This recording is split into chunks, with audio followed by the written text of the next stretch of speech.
The North American model of wildlife conservation is the greatest conservation model in the world. It's a success story that should be shared and celebrated because everybody is a part of it. So we want to welcome Jodi Stemler to another episode of Through the Gates to Save the Hunt. And Jodi Stemler is with the Boone Crockett Club. You're the communications director. Director of communications, yep. And so how long have you been doing that? So I've actually been director of communications for about a year and a half, but I've been working with the Boone Crockett Club for about 5 or 6 years. My career in wildlife started in the late 90s, actually working for a state fish and wildlife agency, then working in Washington, D.C. And at the end of the time I was in D.C., I was director of communications for Congressional Sportsmen's Foundation.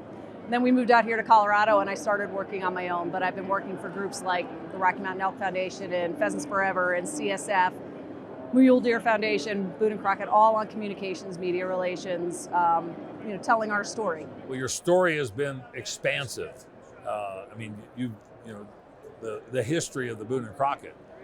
And I want to emphasize too, for anybody that's listening to this, we're at the International Sportsmen's Expo at the Colorado Convention Center in Denver, Colorado.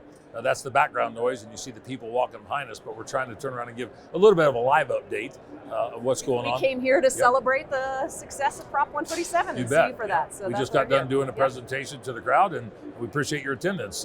But give us a little bit of background and history of what Boone and Crockett is, and I think it's reasonable to maybe go into a little bit of a comparison about where Boone and Crockett came from and where Boone and Crockett is, just because of societal changes or perspectives or whatever.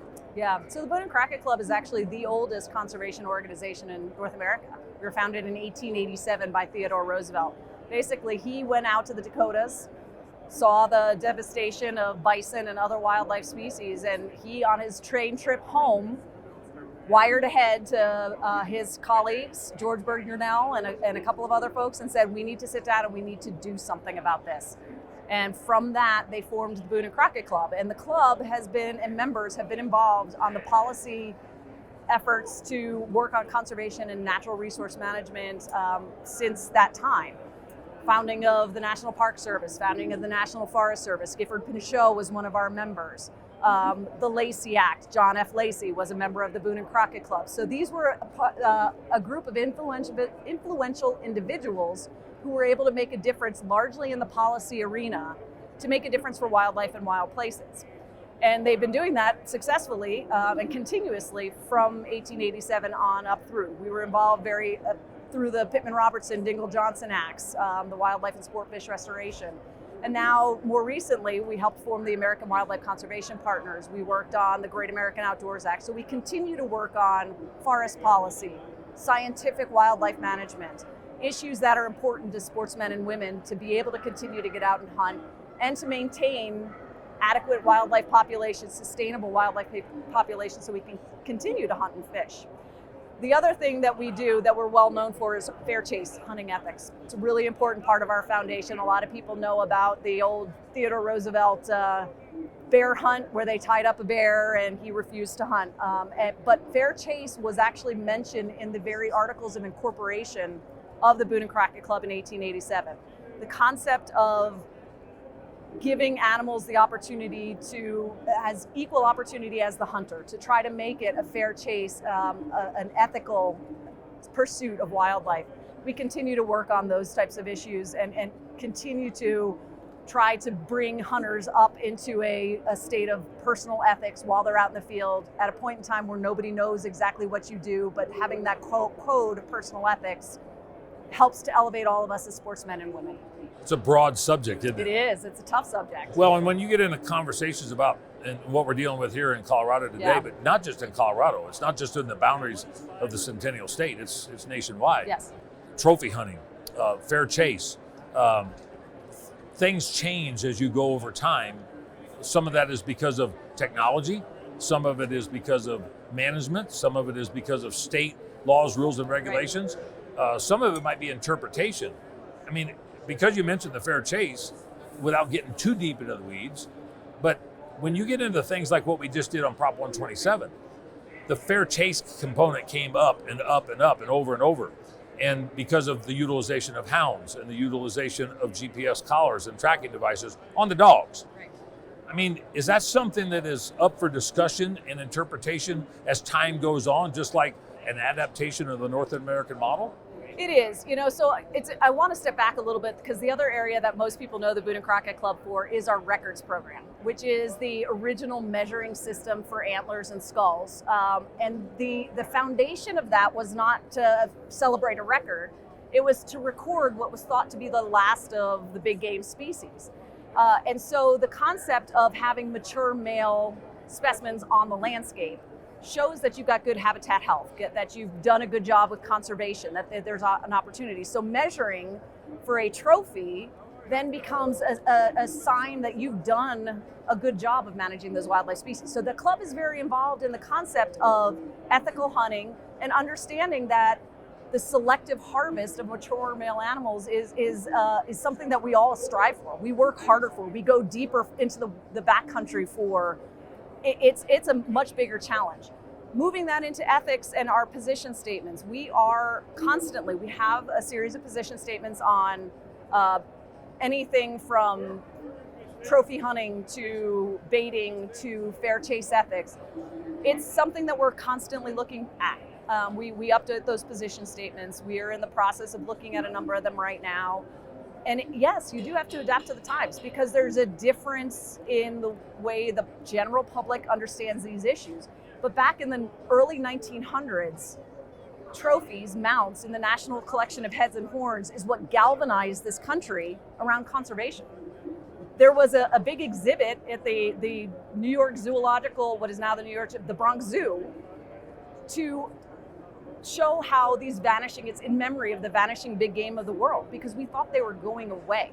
So the concept of having trophy hunting or fair chase hunting ethics promoting this selective harvest has been foundational and continues to be somewhat relevant, along with potentially selectively harvesting a cow or a doe that will fill your freezer. But it's all about making sure that you properly use all the animal, that you spend that you put in the work, you put in the ethics. The animal has just as much chance to get away.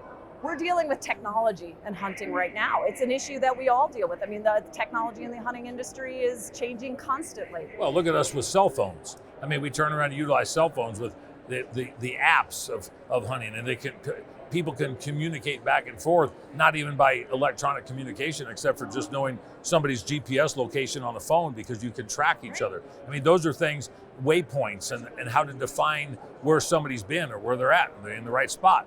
Are those unfair? Are they just a sign of the times? I mean, it's really hard, right, to just say this is good and this is bad because it depends on how it's used.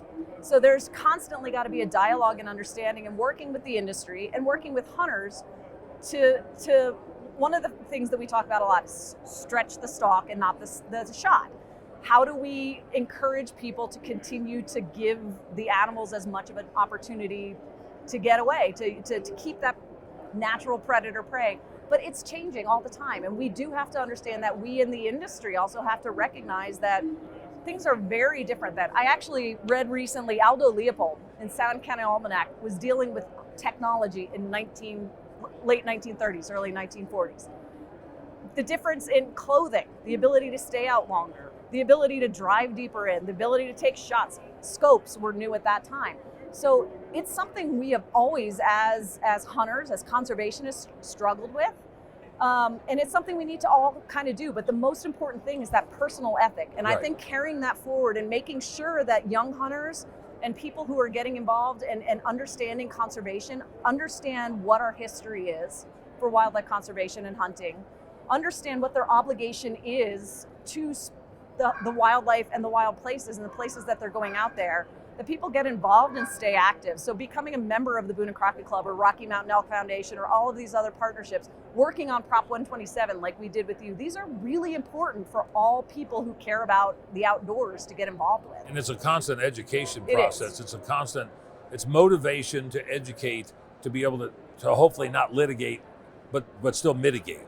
And I think that where we're at today is probably something that we're going to continue to deal with over the course of the next 15, 20, 30, 100 years.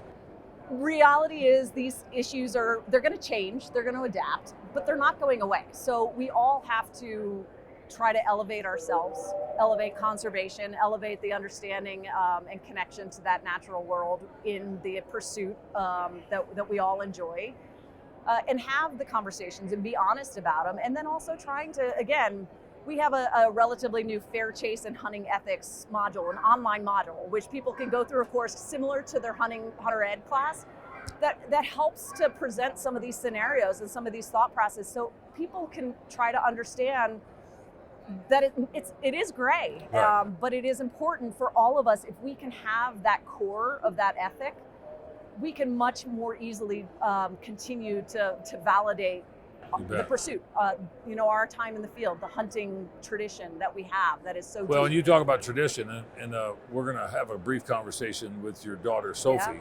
Yeah. But the overall concept of what the Boone Crockett Club is similar to Pope and Young. Yes.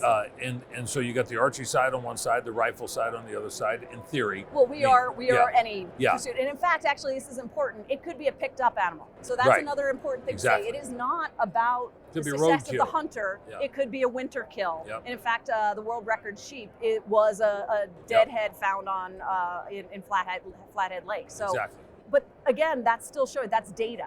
That's showing the quality of the wildlife. But yes, it's not necessarily all hunter killed animals. This is a conversation that we need to continue to have at some point, and I'd like to invite you back Sure, in and I'd studio. like to bring back some of our people as well. We could get some other folks that aren't here with me in Colorado and make that conversation. So we'll make that happen. Yeah, that'd be very, very, very enjoyable and educational to the general public. Sure. Because the story of conservation, the North American model, the history and the tradition of the Boone and Crockett, Pope and Young, or whatever other organizations out there that's been here for 100+ years, needs to be told and needs to be emphasized. And we just appreciate you taking the time out of your day to come up here. And happy. It's been a pleasure working with you and getting to know you better over the last couple of years with the Prop 127 and seeing the work that you do and what we were able to accomplish here. It's we got a lot of work still to do, and I know you and I have talked about that. But I think, again, these alliances and understanding where we're all coming from is going to make a huge difference. So I'm glad you're going to talk to my daughter. So we, just as a side story, my husband hunts. I grew up as a hunter, stopped hunting for a long time because I was living in the city and couldn't. But when our daughter came along and showed interest, that's what got me back into hunting myself. So it's our family pleasure. I mean, we go out on our weekend hunts, and that's our time together. And it is really special. And to have a kid that loves it as much as we do is really, really fun. Cool. Well, Jodi, we appreciate the time you took pleasure. out of your day.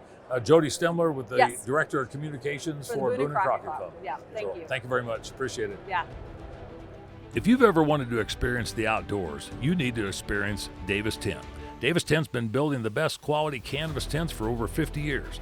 Top quality materials, experience out in the field, and top quality customer service is what defines Davis Tent. From standard size tents to cowboy teepees and innovative designs, Davis Tent has you covered. When most hunters are ready for a canvas tent, they need guidance and advice. Call Davis Tent anytime for no stress, no pressure experience, learning more about canvas tents. One thing hunters enjoy about working with Davis Tent is the ease of buying a hunting package, a total hunting package, including a barrel stove and other essentials. Davis Tent makes world-class panniers using either the amazing iron cloth material or 1,000 denier cordura. The entire line of tack includes cowboy bedrolls, mantees, hobbles, last cinches, top packs, pommel bags, and more. Davis Tent has tons of gear for wall tent camping and hunting, and from the world-class big boy cot and sleeping pad to flies and floors, stove fans, solar lights, and a host of tent organizers, make sure you choose Davis Tent. For more information or to place your order, go to davistent.com. We're proud to partner with Minturn Anglers, one of our primary sponsors. Minturn Anglers is Colorado's premier fly shop and guide service for both Denver and the Front Range and the Vail Valley. If you're looking to get geared up for your next outing or looking to spend a day on the river with one of our expert guides, Minturn Anglers is the one-stop shop for all your fly fishing needs. Minturn Anglers is proud to partner with the Coloradans for Responsible Wildlife Management to help protect our fishing and hunting heritage here in Colorado. Use promo code SAVETHEHUNT for 15% off all trips and gear online at minturnanglers.com. One of the Through the Gates and the CRWM sponsors has been the Salida Gun Shop at Salida, Colorado. If you haven't stopped by to see Adam or Josiah and see the selection and the quality of goods and the experience that Salida Gun Shop provides, you're missing out. For more information, go to SalidaGunShop.com for a positive experience for all levels of firearm ownership. We'd also like to thank Salida Gun Shop for supporting our efforts and helping to defeat Proposition 127. Salida Gun Shop really stepped up in a remarkable manner to where they help provide all levels of continuity and collaboration to the industry. Make sure that you check out SalidaGunShop.com, and for a little bit of a gimmick of what Salida Gun Shop did, you can also look and see the patches that were created especially for our victory on 127. Make sure you check out SalidaGunShop.com. Stop in to see Adam or Josiah when you're in the neck of the woods and look for the experience of a lifetime when it comes to firearms ownership. So we're still here at the International Sportsmen's Expo at the Colorado Convention Center in January 2025. We've got Sophie Stemler, the daughter of the illustrious Jodi Stemler that we had on. Jodi is the Director of Communications for the Boone Crockett Club. Sophie, you're here at the International Sportsmen's Expo with your parents, but tell us a little bit about you, who you are, what you're doing, and we'll get into the other nuts and bolts of the hunting side stuff. of it. Yeah. Yeah, I'm a sophomore at Montana State University. I'm studying biomedical engineering on a pre-med track. I'm hoping to be an orthopedic surgeon. And I'm just finishing up winter break and couldn't miss out on a chance to get more hunting-related time. We were hunting pheasants earlier this week, and now just involving the hunting community. I've grown up hunting. I think I started when I was 8 and have not stopped since. And especially going into college now, I've become even more of a hunter, and it just really is a big part of who I am. So did you grow up around hunters that you hunted with, or just mostly family members, like friends and family? Or It was almost entirely family. Just growing up near the Denver area, it's a very different community than growing up in a small town. There's not as many people who hunt, obviously, in the big city. So a lot of our hunts were family hunts or close family friends. And so I have spent so many duck hunts throughout my life at our friend's property as a blind on his lake, and growing up have hunted there and all around the western area with my parents. So that's really where it started. Now that I'm off on my own, there's the new excitement of hunting with friends. I also shipped my parents up to Montana a few times for hunts, but it's now growing into myself as an independent hunter and not just as the whole family experience. But that's really where I first found my love of hunting, was spending time with loved ones in the field is the most connected that you will feel with those people, I think, out of any experience that you're going to get into. And so it really was like, it still is our family bonding time, as my mom said earlier. you got friends in college that you hunt with? Yes, as I said, growing up in Denver, could count on one hand in the number of friends I had who hunted, because it just wasn't something you talked about. I came up to Montana because there's so many awesome hunting opportunities in Montana, among many other reasons. But so did everyone else who came to Montana State, which has been amazing. I have found a community of my friends who all love hunting just as much as I do. And so we go on hunts together. Some of my friends are even bigger hunters than I am, which is kind of hard to believe. But pretty much from the start of archery season to the end of duck season, we are in the field every opportunity possible. On our own hunts, together, whatever it is, we're out hunting. And it's been amazing to be able to bond over our shared love of the outdoors like that. That's pretty remarkable. You can turn around and just jump across state lines up there and still enjoy what you grew up with and what you actually like to come home to. I mean, so how long you been home on winter break? It's been a month, yes. So what did you hunt during that whole time? Well, we went on a fishing trip for the first week of break, and then got some hunts in after that once we were back in Colorado. I actually had a deer tag in Colorado earlier this year, so I flew back down from Montana to go on that deer hunt, shot a buck that I'm super excited about. Nice deer. And then, nice deer. Yeah, I'm so excited. Then got back up to Montana to get some more hunting in there. So it's cool to still have that connection to Colorado, because there are so many awesome hunting opportunities in Colorado, just as much as there are in Montana. And so to be able to have my feet in both states in some ways, to be able to do hunting, has been special. So from your perspective, like, the younger people that you spend time with hunting, do they understand that they shouldn't take this for granted? That they understand that this is something that is attempted to be taken away at any different level, no matter what state or species? Very much. And I think college is such a pivotal time because you have youth hunting licenses up until you're 18 years old. So you can spend half the price. You have expanded season dates potentially to really get youth falling in love with hunting. But then you turn 18 and that's all gone. And you're off on your own. So if you grew up with a family who hunted, suddenly it's on you to keep that up. And as my mom said, she fell out of it once she started moving to a bigger city and didn't have the same opportunities. So this is really a pivotal time for young hunters to choose to take it on themselves. So there's that challenge first of keeping that hunter retention, of the hunters in that new space, trying to balance hunting on top of the school and the other opportunities there. And then it's at an attack constantly of hunting may not be there in the future if we don't put in the work to keep it there. And so I think all of us are very conscious of that, of like there's battles being fought to keep hunting an opportunity for us every day. And this is our time to kind of prepare. We're obviously not going to be the ones in Congress making those decisions, but there's still stuff that we can do.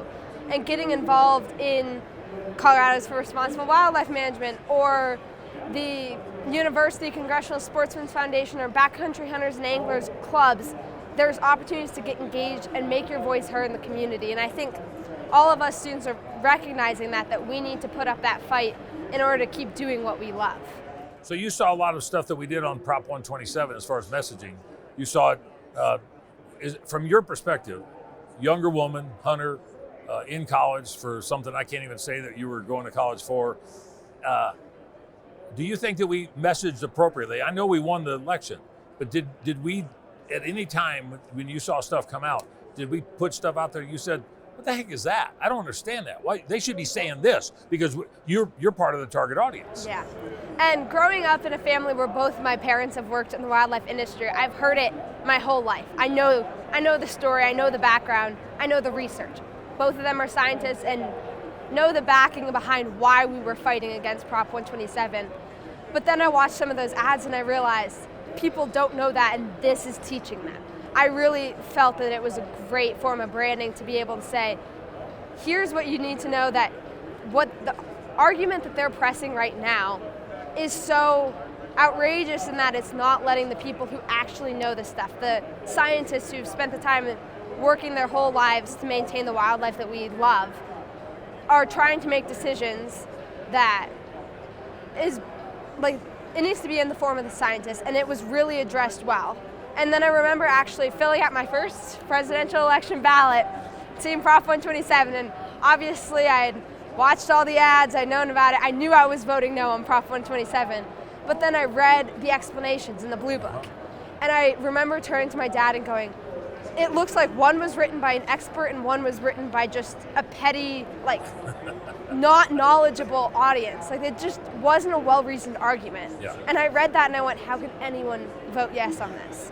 And I really feel like that's the sort of, making it accessible to all audiences to know what this proposition really was doing and what the hunting community is trying to do it was really well done. That's a very good analysis and synopsis, because that's the message that we were hoping to get across, and not just to talk to young sportsmen and women, but to talk to the non-hunting, boating general public, and to make sure that we had that opportunity to at least express the need for science-based wildlife management, and then let them make their own decisions. Yeah. Did any of your fellow students up there, were they aware of what was going on down here? I actually have some friends from Colorado as well, and so social media is a big thing, obviously, with the college-age students, and there was such a social media presence for this fight against 127, and so you'd seen me before then. I'm sorry. Yes, I had. Sorry. I would see my friends sharing things from CRWM, and like I was doing the same, and it just was, we're fighting this fight, even in Montana, where this is not a proposition that most of the Montanans who are not there from Colorado are voting against, but it's still an issue for all sportsmen and women across the country. And so I have one of my friends from Colorado who's down at Ole Miss, and he was sharing all of this too. And just really getting the word out. And I think without us being representatives from Colorado in Montana to really spread that word, I don't think they would have known it, but we were. And we were making it very clear that this was going on in Colorado and this was our issue, even in Montana. You got any suggestions on what we need to do to up our game or enhance our message when we're not really having something that's like the devil at the door, the inevitable dragon there? Yeah, it's the urgency of the election leads to a we need to get this taken care of now, but not letting up the fight. I feel like as a hunting community, we're always on the defense. We are kind of naturally a quieter community. We love what we do. We love these animals, but we keep to ourselves about it because it's us and our hunting community love it. We don't need to press the fights. The anti-hunting community presses those fights. They don't care. And so we're always stuck on the defense, and when you're always on the defense, you're always losing those fights. So just keeping the pedal to the metal and just keeping up this fight to know that even when there's not a pressing issue of a proposition, we're still under attack, and we need to make ourselves clear and make it well known to the anti-hunters why we hunt, why it's important, and why their attacks are not going to be put up with anymore. Well, I know that you guys have some other events stuff planned here at the ISE show. I want to thank you very much for stopping in, listening to my presentation up on stage. Yeah. I don't think you had to learn anything, but you could at least turn around and maybe kind of get an idea of what we were trying to do to follow up with it. Appreciate you coming by. Thank you for You're having the type me. of individual that could be an ambassador for ongoing messaging, because as we get older on our side, including your mom and dad and Sean, and there has to be some replacements as far as at least being able to spread that message. And whether you end up selling earrings that you do out of upland bird feathers or whatever, on top of everything else, being an ambassador to that is remarkable, and we appreciate that very much. I do want to plug you. I mean, are you selling those earrings? Yes, I actually started this business when I was about 10, and I make earrings from the feathers of the birds that I hunt. So it's caused me to go all over the country to find unique upland birds. And so Field to Feather Designs is my website.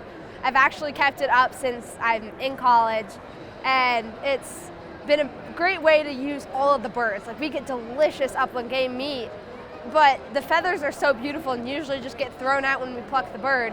I'm able to turn those into something beautiful that can be worn just as easily in a hunting situation like this as to a formal dinner or event. And so Field to Feather Designs on Instagram, Facebook, and my website. And just for clarification, explain what feathers you can or can't use. I unfortunately have to pay attention to what feathers because of the Migratory Bird Conservation Act that prevents the use and sale of any products from migratory birds, so ducks, doves, geese. So despite the beautiful feathers on ducks, this is all from legally hunted wild upland birds. So for example, grouse, pheasants, quail, turkeys, and many more. And you can't use any birds of prey either. No. Okay. So do you have any final statements you'd like to make about what you think you'd like to see out of conservation over the next 20, 25, 50 years? I think that we need to step up. I'm sick of having to fight these battles when we're just not letting our message be heard because they won't listen. We need to be able to just stand our ground and never give up this hobby that we have built our lives around. And I think it's on my generation more than anyone because we're the ones carrying this torch. So to all the young hunters out there, to be able to stand up for what you believe in, talk about it, and really have reasonable conversations of people, even when they disagree, even if they don't hunt or they're opposed to hunting, just being able to have calm, respectful discussions about why you hunt and why it's important for them to respect the right to hunt, even if they're never going to do it themselves. I think just standing up. I look forward to having you back on at some point in time if you're going to come down or if we ever get back up to Montana. We appreciate you taking the time out of your day. Yes, thank you for having me. Sophie Stemler, Colorado resident, Montana student, and say one more time what you're going for, biomedical. I'm going to be an orthopedic surgeon, biomedical engineer right now, yeah. Okay, well, we look forward to dealing with you in the future, and we just appreciate you taking the time. Thank you so much. You bet. Thanks for joining us for this episode of Through the Gates. For more content like this, make sure that you like, follow, and subscribe on all of our channels.